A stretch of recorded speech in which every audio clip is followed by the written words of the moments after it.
மரியே வாழ்க. புனித அன்னை தெரேசா வாழ்க்கையில் ஒரு நாள் அவங்க அனாதைகள் இல்லம், முதியோர் இல்லம். அப்போ அவங்ககிட்ட சொல்கிறாங்க, அம்மா நாளைக்கு காலையில் சாப்பாட்டுக்கு ஒன்றும் இல்லைம்மா.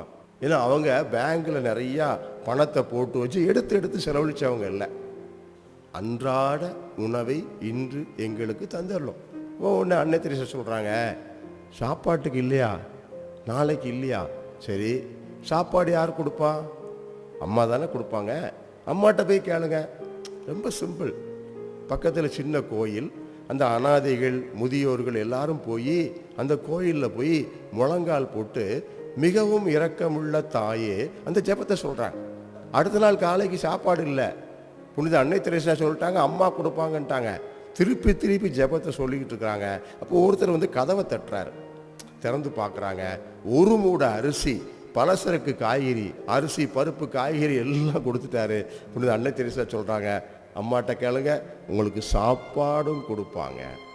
பாருங்க, மிகவும் இரக்கமுள்ள தாயே என்கிற ஜெபம் நம்முடைய எல்லா கஷ்டமான சூழ்நிலையிலும் கடவுளுடைய இரக்கத்தை நமக்கு பெற்றுக் கொடுக்குது. பாருங்க, அன்னை மரியாள் மிகவும் இரக்கமுள்ள தாய்.